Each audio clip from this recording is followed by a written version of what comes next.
Belakangan ini kita sering banget mendengar kata atau istilah flexing. Flexing atau pamer adalah perilaku suka memamerkan kekayaan atau kemewahan. Seolah-olah hal ini diyakini menjamin kebahagiaan seseorang. Faktanya, kebahagiaan tidak ditentukan oleh kemewahan ataupun kekayaan. Hidup penuh syukur, tidak mengeluh, tidak menyombongkan keadaan yang ada, itulah bahagia. Kekayaan yang sejati adalah merasa cukup dan hati yang penuh syukur. Hari ini bincang kita akan membahas sebuah topik hidup sederhana dalam Tuhan. Bersama narasumber istimewa dan saya sebagai host, selamat mengikuti.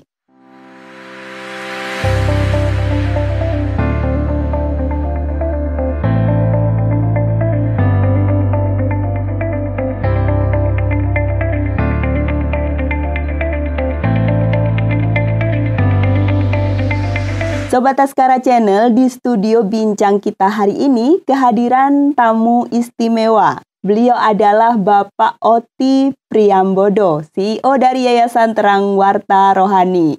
Terima kasih Pak Oti. Sama-sama. Selamat datang kembali Pak Oti ya. Terima kasih bisa ketemu lagi. Iya, senang bisa berjumpa lagi. Sehat Pak Oti? Puji Tuhan sehat. Puji Tuhan sehat. Segar hari ini Pak Oti. Segar.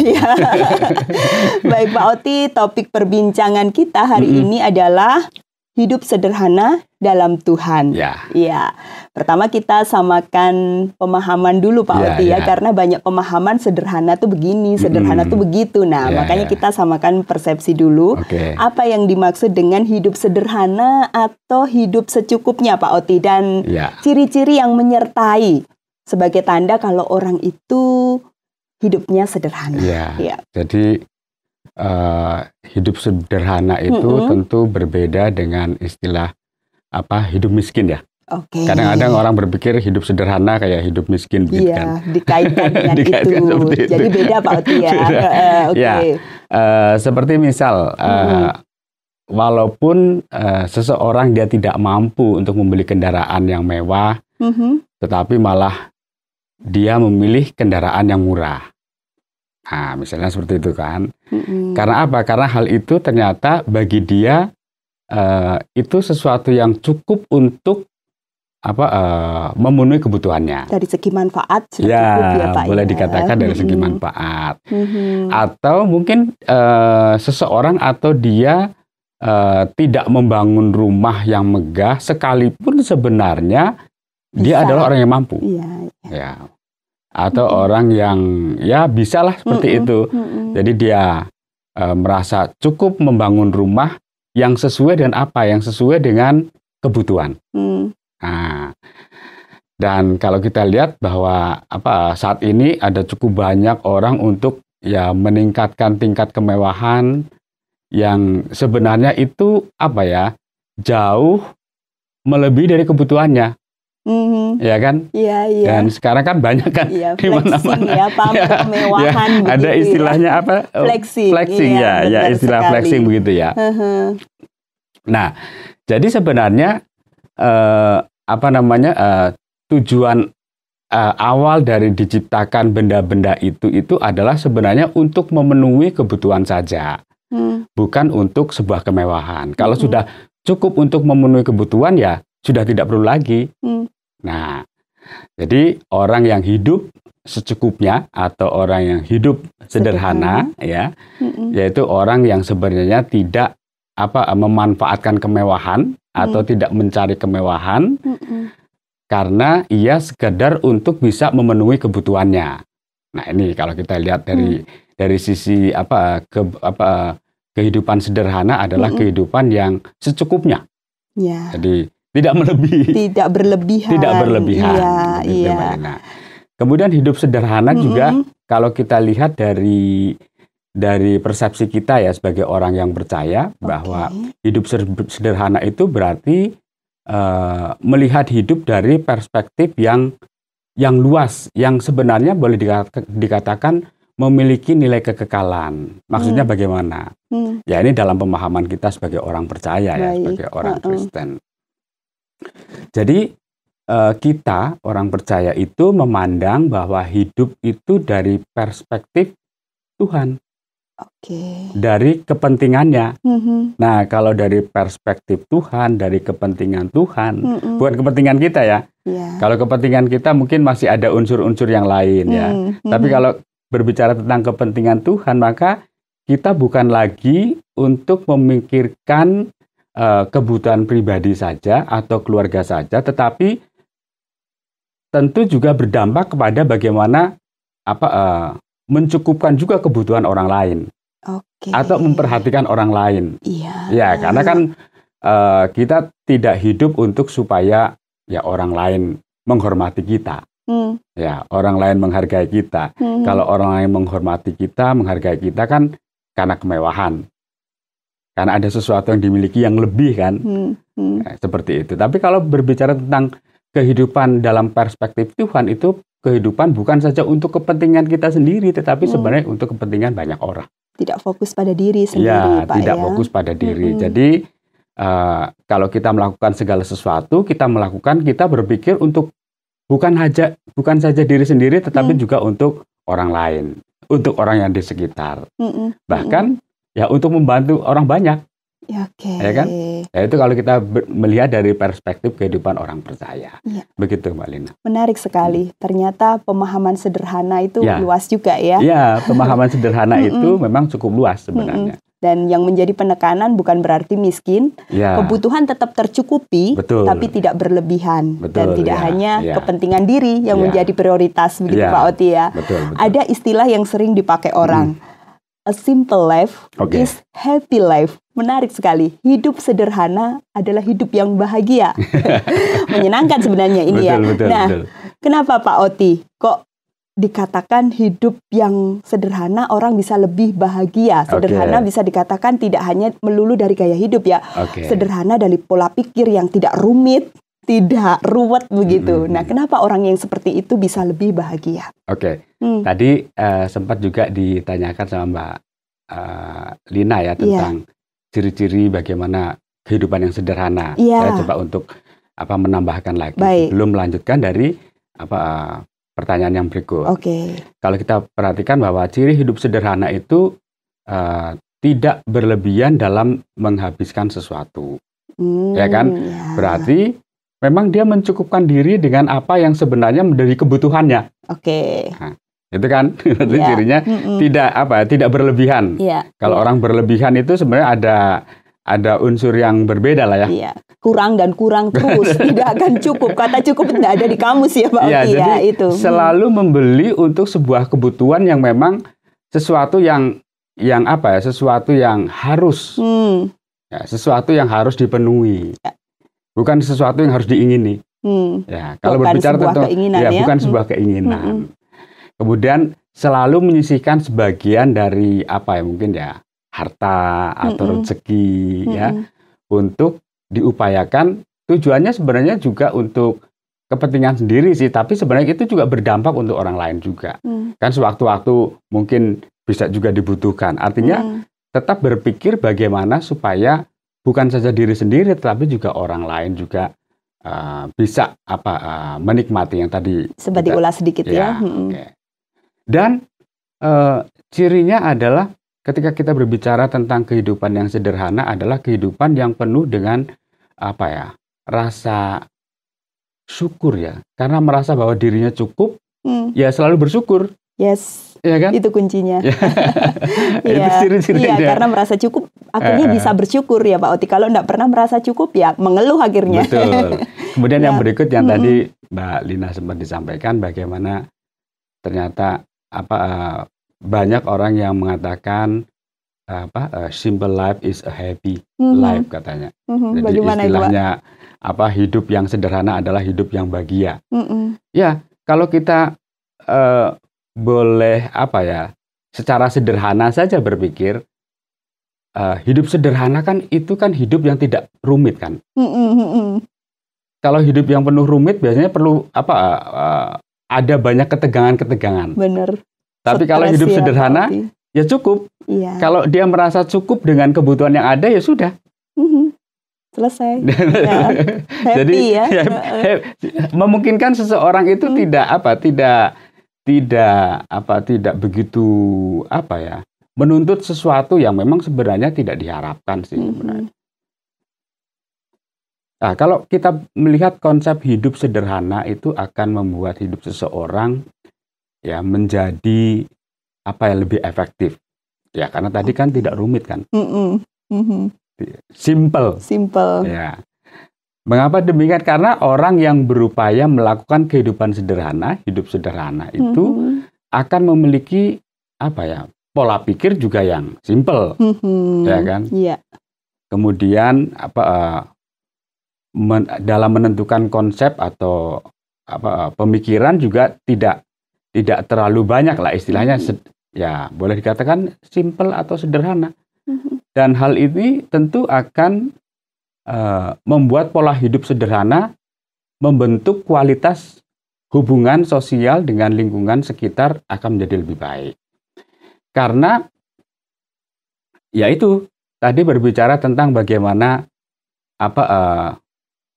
kalau sudah cukup misalnya untuk diri sendiri, untuk kepentingan sendiri, mungkin untuk memenuhi memenuhi hobi sendiri, kemudian pasti kalau rasa bahwa itu sudah terpenuhi, berarti kan sudah merasa bahagia dan tidak perlu terlalu banyak pernik-perniknya dan sebagainya begitu Mbak Lina. Iya. Jadi boleh dikatakan tadi ada rasa syukur, berarti kita menerima kondisi hidup ini dengan penuh ikhlas, ya, dengan penuh kerelaan, dan itu memungkinkan kita hidup bahagia, penuh dengan kebahagiaan. Begitu Mbak Lina. Iya, oke. Iya. Jadi simple. Benar. Ya, sesuatu yang simple membuat akhirnya hidup tidak perlu terlalu rumit lah. Iya, benar. Kalau bisa kita menyederhanakan hidup, kenapa enggak? Supaya hidup kita lebih happy tadi ya, Pak. Tidak banyak tekanan yang membuat kita justru stres dan lain sebagainya, Pak ya. Ya, jadi kalau kita berbicara tentang bagaimana kita memiliki kehidupan yang sederhana, artinya kita memilih untuk mengenal diri dan menemukan hal-hal yang membuat kita itu akhirnya menjadi bahagia. Dan kalau kita lihat bahwa hampir sebagian besar orang menginginkan dan mendambakan hidup bahagia dengan cara hidup tidak terlalu hidup tidak terlalu rumit. Kalau hidup simple kan cukup berarti kan aja. Tidak rumit, tidak terlalu membawa banyak pikiran dan sebagainya, akhirnya membawa kehidupan kita stres kan. Kalau kita ingin misalnya dipuji orang, dihormati orang, kemudian bagaimana supaya hidup kaya, akhirnya berbagai upaya, cara dilakukan sampai akhirnya mungkin ya tipu-tipu orang begitu. Iya. Kalau kita berbicara saat ini kan ada banyak orang supaya kelihatan kaya, supaya kelihatan dihargai, supaya kelihatan itu yang dikejar, merasa keren dan sebagainya. Padahal sebenarnya ya kalau kita mensyukuri berkat Tuhan, mensyukuri rezeki yang Tuhan sudah berikan dan semuanya istilahnya sudah dipenuhi, ya untuk apa lagi? Ya. Gitu. Nah masalahnya nih Pak Oti, merasa cukup. Jadi diulang-ulang kita harus merasa cukup. Masalahnya merasa cukup itu satu hal yang susah sekali dikendalikan karena kecenderungan kita manusia Pak Oti tidak pernah puas, ya nggak sih? Betul. Sudah punya ini masih pingin yang lain. Ada yang ini pingin lebih dan lebih. Kurang dan kurang sehingga hidup tidak tenang. Nah, apa cara kita Pak Oti untuk mengatasi sifat-sifat yang seperti ini? Yang ujung-ujungnya nanti kita justru tidak bisa bersyukur, jatuhnya mengeluh. Nah, apa yang harus kita kerjakan Pak Oti? Ya pengalaman seperti itu juga kita bisa lihat ketika kita membaca dalam Alkitab ya. Dalam kitab Keluaran pasal yang ke-16 itu disebutkan, menceritakan bagaimana bangsa Israel itu pada saat itu berangkat dari Elim dan tiba di padang gurun Sin. Ya sekitar mungkin setengah 1,5 bulan berada dalam perjalanan di sana, ya 1,5 bulan begitu.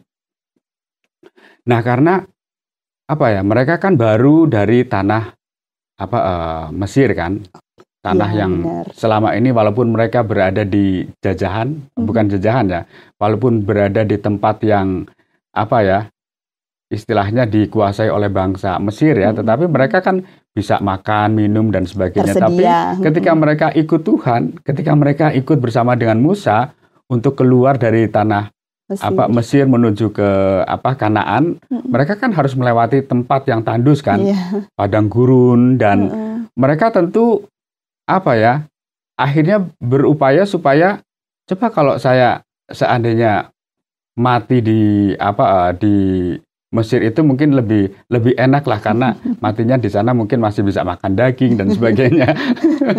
Tapi kalau di padang gurun seperti ini kan nggak mungkin kan, mereka akhirnya bersungut-sungut tadi. Ya, bersungut-sungut itu karena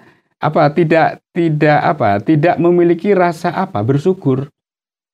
Ya, tidak memiliki rasa bahwa Tuhan itu sudah melepaskan mereka. Buktinya apa? Ketika mereka harus keluar dari bangsa Mesir saja ada beberapa peristiwa kan. Ya, mujizat yang luar biasa yang dipertontonkan begitu dahsyat ya. Tetapi ketika menghadapi masalah gara-gara istilahnya mungkin mereka butuh air minum, mereka butuh makanan, hanya mereka mencoba untuk mengeluh karena tidak merasa dirinya cukup.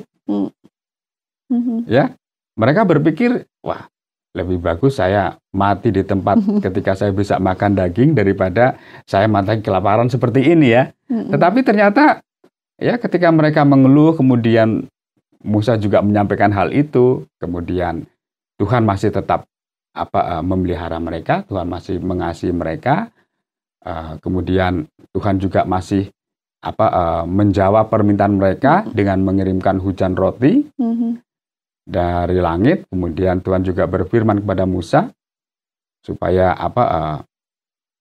mereka juga bisa menikmati roti, bisa menikmati makanan yang Tuhan sediakan, dan Tuhan juga mengingatkan mereka supaya mereka mengambil juga secukupnya.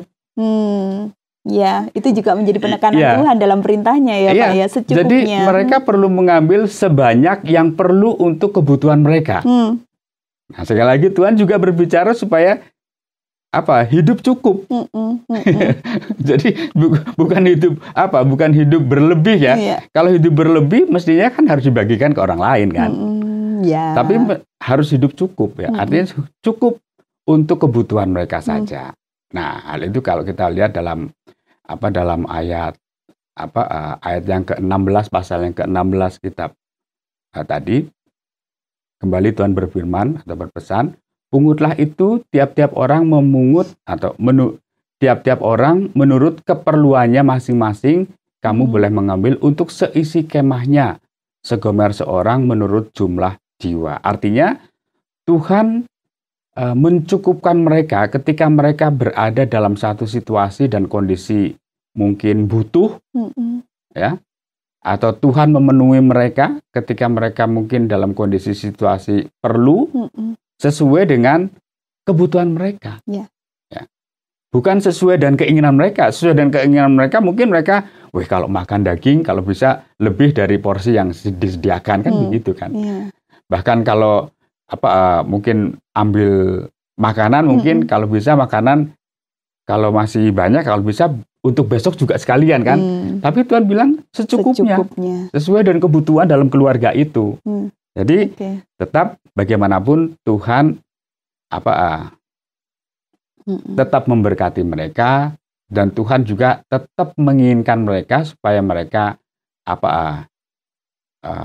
hidup sesuai dengan kecukupan. Jadi mungkin pada saat ini ketika kita juga merasa ada merasa kekurangan, ada merasa sesuatu yang mungkin membuat kita akhirnya merasa bahwa ternyata mungkin Tuhan meninggalkan kita atau bagaimana, atau ya merasa bagaimana Tuhan tidak mencukupkan kita. Sebenarnya Tuhan sudah mencukupkan kita, cuma kita merasa bahwa kita tidak bersyukur bahwa Tuhan sudah berbuat untuk kita. Makanya kita perlu belajar banyak hal ya. Kita harus belajar untuk hidup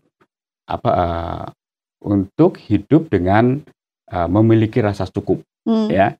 Jadi apa yang dikatakan cukup ya oleh firman Tuhan itu yang perlu kita coba untuk coba kita tekankan lah begitu ya. Kalau kita membaca juga dalam kitab 1 Timotius pasal yang ke-6 ayat yang ke-8 juga disebutkan asal ada makanan dan pakaian cukuplah. Jadi kalau sudah ada makanan dan pakaian berarti ya cukup. Artinya kalau sudah ada makanan kan itu kan merupakan kebutuhan kita. Pokok yang harus terpenuhi, cukup. Ya. Jadi kemudian kalau sudah ada pakaian kan berarti kan sudah cukup untuk kita istilahnya dipelihara, ya kan? Jadi ya itu saya pikir yang menjadi hal yang perlu kita lakukan ketika kita hidup dalam situasi yang mungkin membuat kita akhirnya tidak merasa cukup, ya harus melihat kembali kepada apa yang Tuhan sudah lakukan. Iya. Oke, benar sekali Pak Oti.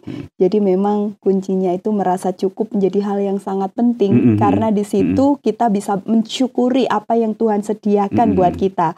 Toh sebenarnya kebutuhan kita kan tidak banyak ya, kalau itu bicara kebutuhan ya Pak. Yang membuat banyak itu kan keinginan. Keinginan, betul. Iya, yang membuat mahal, banyak itu keinginan. Karena kebutuhan kita kan sebenarnya hanya makan, minum, dan pakaian. Dan sebenarnya Tuhan sediakan bagi anak-anaknya. Ya, makan karena kan memang itu kebutuhan yang utama, minum kebutuhan yang utama. Kemudian pakaian kan supaya kita juga tetap terpelihara, tidak dingin dan sebagainya. Nah, kalau hal itu sudah tercukupi, berarti kan ya kalau hidup kita penuh dengan rasa syukur, pasti kalau kita berlebih akan diberikan kepada orang lain. Karena seperti tadi yang pertama bagaimana kita juga melihat dari perspektif kita orang percaya, hidup yang penuh dengan rasa cukup atau hidup sederhana adalah hidup juga yang bukan saja untuk diri sendiri tetapi juga untuk orang lain, supaya pada akhirnya ya nama Tuhan dipermuliakan. Dan kita menjadi berkat ya. Betul. Iya. Oke Pak Oti, hidup sederhana tentu bukan berarti tanpa kenikmatan ya, atau miskin tadi ya, karena orang berpendapat ada yang hidup sederhana, sedih dong, nggak punya apa-apa dan lain sebagainya. Nah, apa sih Pak, lagi-lagi perspektif iman Kristen, apa kata Tuhan tentang hal ini? Bagaimana cara kita bisa menikmati hidup dalam kesederhanaan? Ya, kalau kita membaca dalam kitab Roma ya, Roma pasal yang ke-12 ayat ke-16 dikatakan, hendaklah kamu sehati sepikir dalam hidupmu bersama. Sehati sepikir dalam hidupmu bersama, janganlah kamu memikirkan perkara-perkara yang tinggi, tetapi arahkanlah dirimu kepada perkara-perkara yang sederhana. Nah, kalau kita berpikir sesuatu yang tinggi-tinggi, nanti kalau tidak sampai, kemudian kita gagal kan akhirnya jatuh, sakit ya. Jadi istilahnya penderitaan atau kesakitan itu ya bukan sejauh mana kita gagal, tetapi sejauh mana kita memiliki harapan. Ya, kalau kita harapannya terlalu tinggi, jadi halusinasi.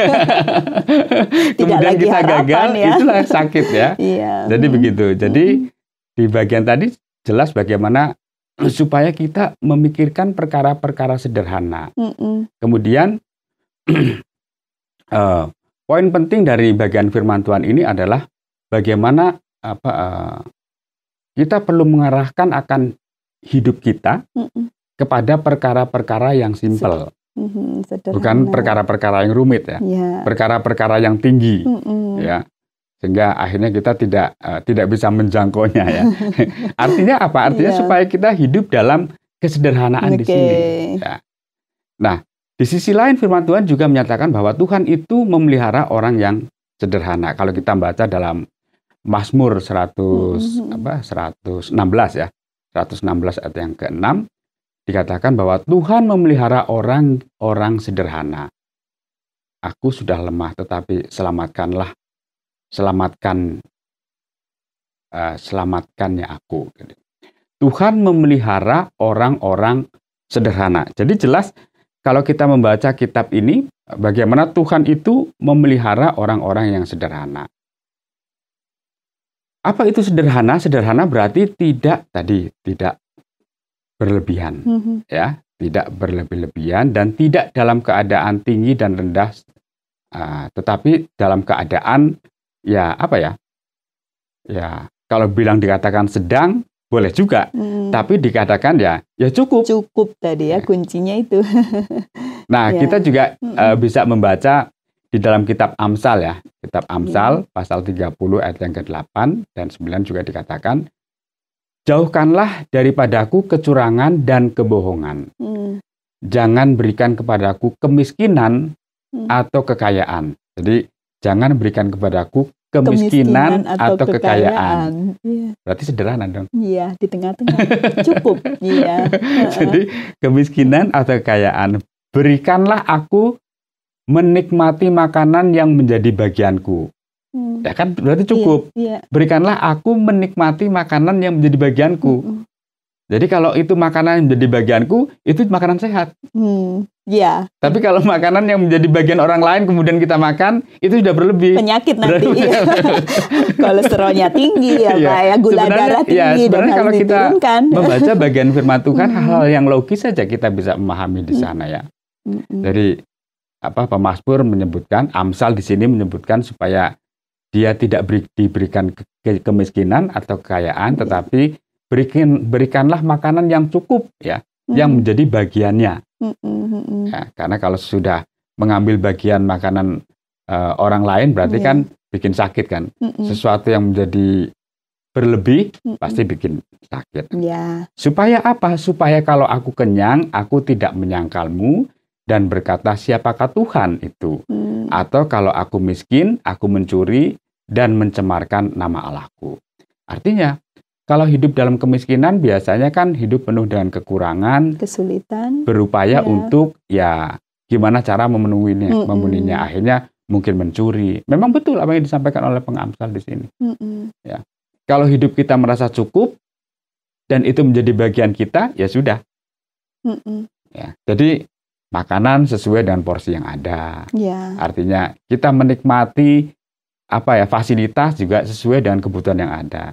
Kalau memang misalnya kita butuh motor hanya satu, kenapa harus tambah satu lagi kan? Yang satu biar dipakai sama orang lain saja, begitu kan? Kalau kita punya rumah misalnya, kepengen lagi yang rumah yang berikutnya, padahal ada banyak orang juga membutuhkan rumah yang lain. Lebih bagus mungkin dikasihkan sama orang atau dimanfaat sama orang, supaya memang akhirnya menjadi nama Tuhan akhirnya dimuliakan juga, Mbak Lina. Oke, jadi memang itu ya yang harus dikerjakan ya Pak ya, untuk kita bisa menikmati hidup dalam kesederhanaan. Bukan berarti hidup dalam kesederhanaan juga males-malesan ya Pak ya. Hidup sederhana juga tetap harus berjuang, kerja keras ya untuk kita bisa menikmatinya. Tapi ketika kita menikmatinya tetap dalam ranah kesederhanaan itu tadi. Ada satu bagian firman Tuhan juga dalam kitab Ibrani Mbak Lina. Silakan Pak Oti. Bagaimana hidup dengan mencukupkan diri itu dalam Ibrani 15 ayat yang ke-5. Janganlah kamu menjadi hamba uang dan cukupkanlah dirimu dengan apa yang ada padamu. Nah ini ditegaskan lagi ya. Ditegaskan lagi tentang uang ya. Kalau tadi kan tentang makanan ya. Jadi cukupkanlah dengan apa yang menjadi bagian kita. Jadi cukup makanan sudah menjadi bagian kita ya sudah. Kemudian dalam kitab Perjanjian Baru, Ibrani lebih tegas lagi. Ya, karena bagaimanapun uang itu sesuatu yang penting ya, sesuatu yang dibutuhkan. Betul. Kan. Ya, tetapi kalau kita menjadi hamba uang, ya kita berusaha supaya ya mungkin menjadi hamba uang karena supaya kita dikatakan sebagai orang kaya, supaya dikatakan bahwa kita orang yang ya hidup segala sesuatunya ada. Tetapi kita juga bisa akhirnya menjadi tunduk dengan uang. ya kan? Karena itu janganlah kamu menjadi hamba uang dan cukupkanlah dirimu dengan apa yang ada padamu. Ya. Karena Allah telah berfirman, aku sekali-kali tidak akan membiarkan engkau dan aku sekali-kali tidak akan meninggalkan engkau. Artinya, pemeliharaan Tuhan bagi kita orang yang percaya itu adalah sesuatu yang memang menjadi sebuah jaminan bagaimana Dia akan mencukupkan kita, termasuk juga dalam hal ya segala sesuatu berkaitan dengan makanan, minuman, dan juga uang tentunya ya. Begitu, Mbak. Iya, semakin diperjelas lagi. Ya, pertanyaan terakhir dalam topik perbincangan kita, Pak Oti. Tentunya ketika kita membangun rasa cukup, memiliki perasaan itu tadi ya, merasa cukup itu perlu ada kebiasaan-kebiasaan yang kita kerjakan, yang kita lakukan, sehingga sifat merasa cukup, hati yang merasa cukup itu ada dalam diri kita. Nah, kebiasaan-kebiasaan yang bagaimana Pak Oti yang harus kita kerjakan supaya akhirnya rasa dan hati merasa cukup itu ada dalam diri kita? Ya, saya pikir hal yang mendasar ya dalam kehidupan kita ya, supaya kita merasa bahwa hidup kita tuh selalu berada dalam kondisi cukup ya, boleh dikatakan ya. Ya, kita perlu menikmati setiap pemberian Tuhan yang Tuhan berikan itu dengan satu ucapan syukur ya. Kalau kita menikmati apa yang menjadi pemberian Tuhan dengan satu rasa ucapan syukur dan hidup sederhana dengan bergaya hidup yang sesuai dengan apa yang menjadi proporsi kita, itu membuat kita akhirnya